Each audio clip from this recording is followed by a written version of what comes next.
few hundred miles from the North Pole, American Coast Guards lower depth charges into the pack ice and blast a channel to secret German bases established off the Greenland coast.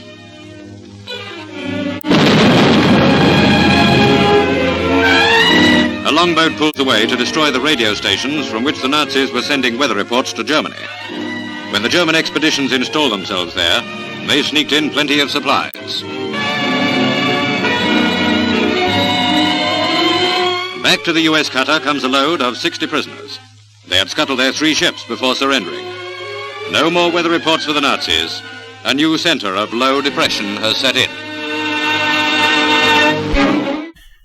This episode may sound a little bit different than what I have published on my podcast, but I was reading Journey to the Center of the Earth as I started to remember about the hollow Earth theory, and I decided to do some research and talk to you about this theory and some of the ideas that also are more recent history. So basically, one hollow Earth theory or another has surfaced for thousands of years. The concept of a subterranean land inside the Earth has been popular in many mythologies, folklores, and legends from ancient times. Even in Journey to the Center of the Earth, you see that Jules Verne talks about huge animals living there, day, night, and massive size vegetations, and so on and so forth. So the other thing that started to come to mind is, well, we see a lot of or hear about UFO sightings, and people talk about seeing UFOs. Could that be something that comes from the inside of the Earth, from the hollow Earth? Maybe they're not coming from outer space. I don't know. I just decided to share this question with you and discuss a very, very interesting piece of history with you, which is about 80 years ago, and what happened with 2 operations. Operation High Jump and Operation Deep Freeze. It is known that Admiral Richard E. Byrd of the United States Navy flew to the North Pole in 1926 and also over the South Pole in 1929. His flight to the North Pole was actually financed in part by John D. Rockefeller, and that's what makes it even more interesting to see what was this about. And it is also known that he had connections in Washington, D.C. Admiral Byrd was also a high-ranking Freemason, and becoming famous for his initial polar expedition. Admiral Byrd was also made many more expeditions to Antarctica under the finance of the U.S. government, namely Operation High Jump in 1947 and Operation Deep Freeze in 1955-56.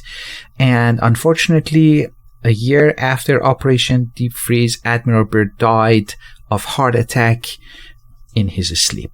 But it is believed, and this is the part that we're going to discuss, it is believed that before he died, he left a journal which detailed his expedition in 1947.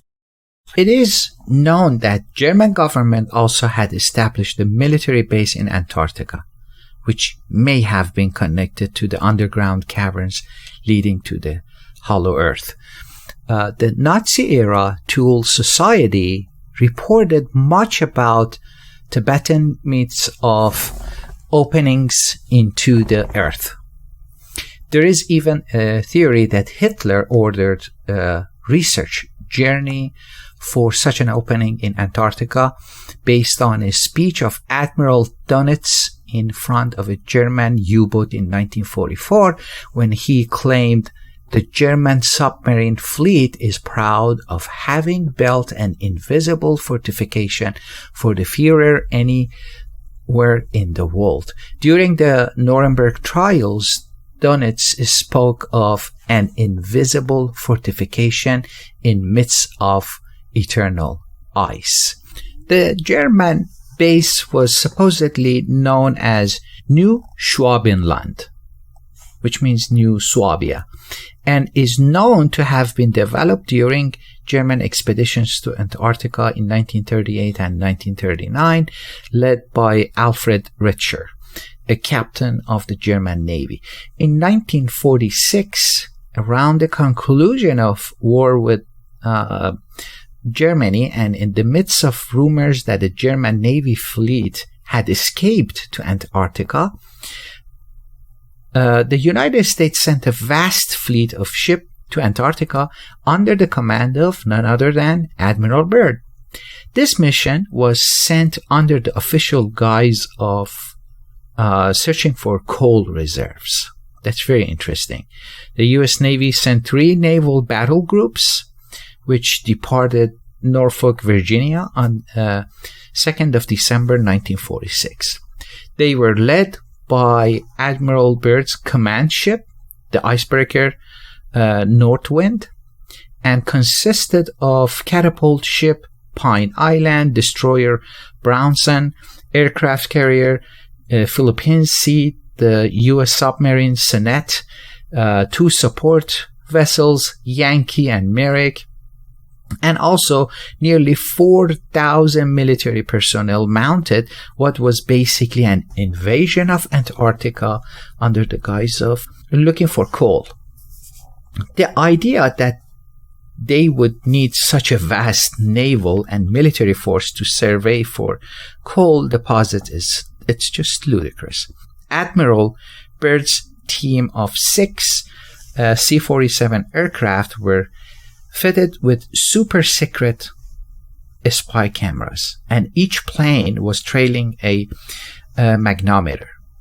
They flew over as much as the continent they could in the short 3 summer months of the Antarctica. And basically they did the first mapping and recording of magnetic data. Magnetometers show anomalies in the Earth's magnetism, and any hollow cavity under the ice or the ground would have been detected by these devices. It was during this expedition that a complete mapping of Antarctica took place, and also this part is very interesting, that there are declassified video of the expedition which reveals miles of completely ice-free land with warm water lakes and mountain ranges. On the last of many mapping flights, where all 6 planes went out, each on certain preordained paths to film and measure with magnetometers, Admiral Byrd's plane returned 3 hours late. It was stated that he had lost one engine and was compelled to throw everything overboard except the films themselves and the results of magnetometers readings in order to maintain altitude long enough to return to the base. So he was missing for 3 hours. This is when some people started to speculate and believe that he came into contact with German military and representatives of the inner Earth. This is where it becomes very interesting. Upon the return of the Navy task force from Antarctica, their data became classified as top secret. Secretary of Navy James Forrestal, who also later became the Secretary of Defense under President Truman and was also known to have opposed creation of Israel, was amongst those sworn to secrecy. So obviously he had access to this information. He was eventually forced into resigning in 1949 over a falling out with President Truman. Upon his retirement, it is believed that he began to talk about Antarctic expedition and other top secret projects, revealing sensitive information to his wife and others.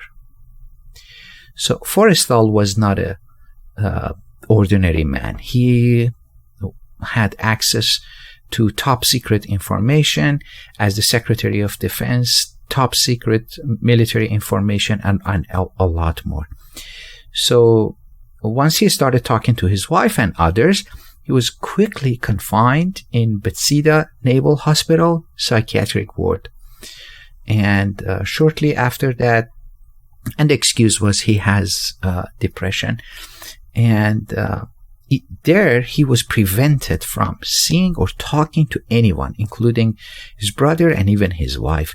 Shortly after his arrival at the psychiatric ward, he died under very mysterious circumstances, which were quickly ruled as suicide.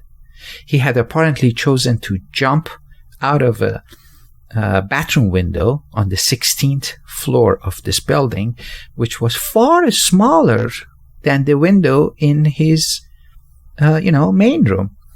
What was even stranger was that he had the belt of his bathrobe tied around his throat. But there was no evidence that it had been tied to anything inside the bathroom. So you see, there's a lot of inconsistencies, as he would have done if attempting to hang himself. In January of 1956, Admiral Byrd led yet another expedition to the South Pole. So the first one was in 1946, shortly after the surrender of Germany. And the second one, you see that it happened 10 years later. And shortly after the second expedition, or Operation Defreeze, Admiral Byrd died in his sleep of heart complications. So events in this historic situations are reasons enough for people to start to speculate and come up with different theories and look for answers that most likely being covered up by the government, if you wish. In 1964, and here's where the story gets very interesting. 1964, Dr. Raymond Bernard, which was an esoterist and leader of the Rosicrucian order, he published a book, and the title was The Hollow Earth, and the subtitle is The Greatest Geographical Discovery in History Made by Admiral Richard E. Byrd in the Mysterious Land Beyond the Poles, The True Origin of Flying Saucers. And this is a very important book. This is the book that talks about a lot of details, what happened to Admiral Byrd. I'll tell you some of those passages from the book, and also the theory that, UFOs, maybe they come from within the Earth. Within this work, or assumed flight logs and later entries of Admiral Byrd's supposed lost diary concerning Operation High Jump, which was the first operation in 1946. Within the diary, he tells of entering the hollow interior of the Earth, along with others, and traveling 17 miles over mountains, lakes, rivers, green vegetations, and animal life. He commented on how he had lost sight of the horizon and how the light was different within the Earth. He tells of seeing tremendous animals resembling mammoths moving through the brush. It is also said that he eventually found cities, and we're talking about inside the Earth, and a thriving civilization. He describes a great glowing city where the buildings appear to be made of crystal, similar to the description of Tibetan famous lost city of Shambhala. In the diary, it is written that Admiral Byrd's airplane was greeted by disc-shaped flying machines with a type of swastika emblem on them and that they escorted him to a safe landing area where he was graciously greeted by emissaries from the Hollow Earth. So these are passages and some excerpts from the Hollow Earth book. These emissaries were called Ariani. That makes it even more interesting, and are described as being Nordic in appearance, tall, with blonde hair, and speaking with a Norwegian or Germanic accent. But it is also likely that there were Germans there as well, as the word used to describe the saucer craft. So these people had a word to describe a saucer craft, or a flying saucer, or what we call today UFO, and they refer to it as Flugelart, which is a name for one of the prototypes of German anti-gravity machines. So since they use this word to explain UFOs or flying saucers, they say, okay, there might have been some Germans among them. So all the rumors about Germans reaching the Hollow Earth, this could be, circumstantial evidence for that. After resting, Admiral Byrd and his crew were taken to meet the king of this, or ruler of the civilization, which he calls the Master. Admiral was told that he had been allowed to enter the Hollow Earth because of his high morale and ethical character, and because he was so well known on the surface. The Master went on to say that they were worried about the safety of the planet due to the invasion of nuclear weapons and their use of the weapon on the Japanese. Admiral Byrd was also charged to deliver a message of warning to the world that these weapons would one day destroy us. After the visit, Byrd and his crew were guided back to the surface of the planet and eventually made their way back to give the report of the incident to the Pentagon, where they were ordered not to speak of the incident with anyone and that the information was remain top secret. In the Hollow Earth, Dr. Raymond Bernard describes a detailed account of various cave entrances into the Hollow Earth, such as Mammoth Cave in Kentucky. Remember, he's talking about entrances to the Hollow Earth from different areas and different points on the surface of the planet. One is such as, Mammoth Cave in Kentucky, but that the two main entrances were on the big hole in North Pole and a smaller hole in the South Pole. He also cites a photograph published in 1960 in the Globe and Mail in Toronto, Canada, which shows a beautiful valley with lush hills and green pastures. The aviator who took the picture claimed that he had taken it while flying into the North Pole. Bernard went on to author many esoteric books before his death. In his Letters from Nowhere, Bernard claims to have been in contact with great mystics in secret ashramas and with grand lamas in Tibet. Dr. Bernard died of pneumonia on September 10, 1965, while searching the tunnel opening to the interior of the Earth in South America. So you see, the claim is there are multiple entrances into the Hollow Earth. Many have dedicated their lives to the idea of the Hollow Earth, and it goes without saying that they wouldn't have done so if they did not believe that there was evidence to support it. This evidence does in fact exist, and as the years go by, more and more evidence shows that the Earth may in fact be hollow, leading many to the conclusion that there is a cover-up of global proportions by the scientific establishment, hoping to keep the public in the dark about the nature of the planet. In the modern age, FAA, Federal Aviation Agency, regulations prevent all but government-approved teams to go near the poles. Isn't that curious? But historically, almost every explorer who had traveled to the poles has recorded that as you get closer and closer, it gets warmer and warmer. The snow and ice disappear, and greenery and wildlife reappear. Even modern-day explorers continue finding driftwoods, pollen, animals, and insects the closer they get to the poles. In Greenland, animals should migrate south for the winter, towards the warmer weather. But in fact, some migrate north, like the musk ox, and northern winds in Greenland. This is very interesting. Northern winds in Greenland are actually warmer than southern winds during winter, which we expect opposite of that.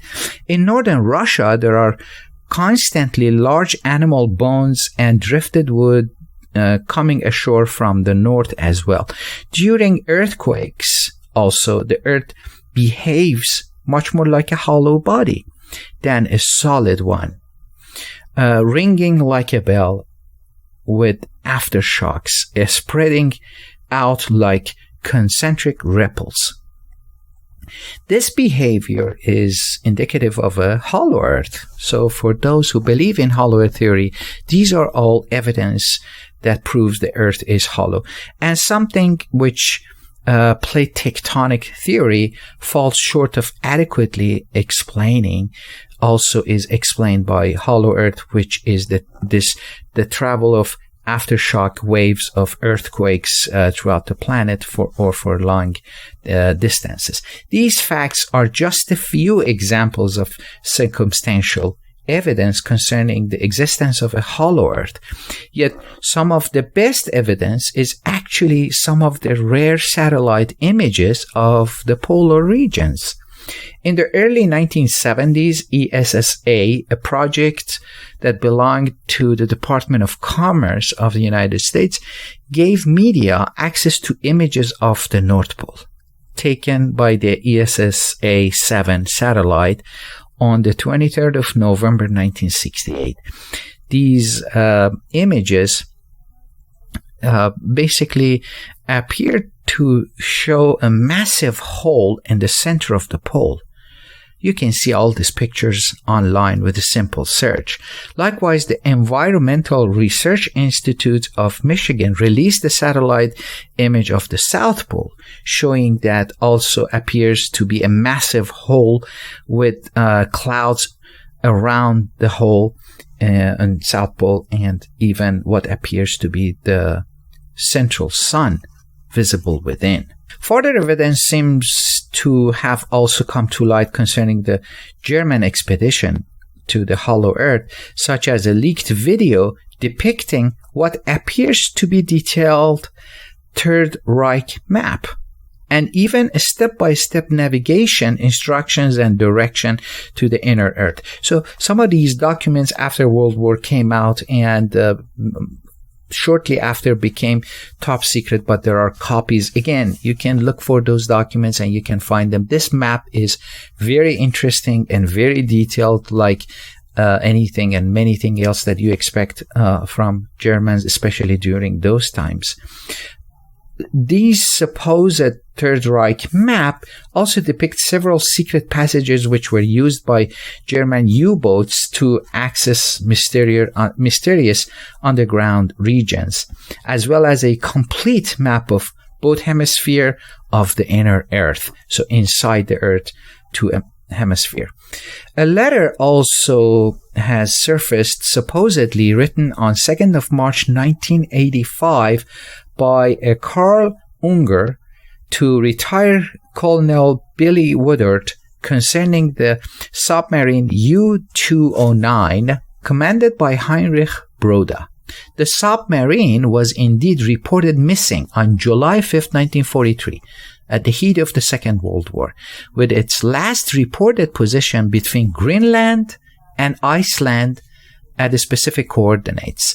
In the letter, it states that the crew had reached the interior of the Earth and that they did not consider coming back due to the defeat of the Germany, and that 1943 Germans were losing the war to Russians and were being pushed back westward from Russia. Germans and the possibility of death of Führer. This letter eventually made its way to a certain Joe Watson in Alaska, where it was leaked to various Hollow Earth investigators. Again, you can find this letter as well by a simple search. These investigators determined that the letter made its way to surface via an ancient cavern in Brazil and then onto a German colony. So we see that a submarine which was supposed missing, we get a letter comes that says this submarine actually entered the Hollow Earth, and all the crew decided to stay there and don't return to the surface. And there is a letter. So the question is, how did this letter surface? And there are some theories about that. The evidence that I talked to you about here are just some of the more interesting and compelling evidence to surface about the Hollow Earth. And it is merely a small portion of the vast amount of what has been written, theorized, and collected about the Hollow Earth. Volumes upon volumes have been written discussing this subject. Before I end this episode, I like to mention also a famous book, one of the first sci-fi books, which is called The Coming Race by Edward Bulwer-Lytton. This book is written in 1871, and The Coming Race tells the story of a young American man who discovers the thriving world of a highly advanced race living deep inside the Earth. This is an extraordinary classic, and it's considered to be one of the first science fiction novels, and is honestly, I recommend it to anybody who's interested in this genre. It is also believed by an entirely separate group of avid readers to be a nonfiction manuscript that contains truthful and accurate information about the past, the present, and a dread future yet to come. In The Coming Race, offers a fascinating vision of a shadowy underworld populated by strange and beautiful creatures who closely resemble the angels, which is described in Christian lore. These beings, known as Viril Ya, live underground inside the Earth, but are planning soon to claim the surface of the Earth as their own, and in the process destroying humankind. But I have one question for you, or maybe I should say food for thought.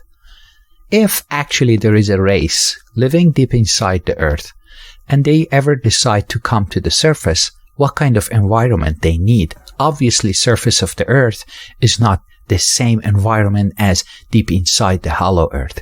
So there must be some changes they need to make on the surface to make it livable for people living inside. I don't know. I'm just saying, maybe darkening the sun is an idea, or lowering the carbon dioxide.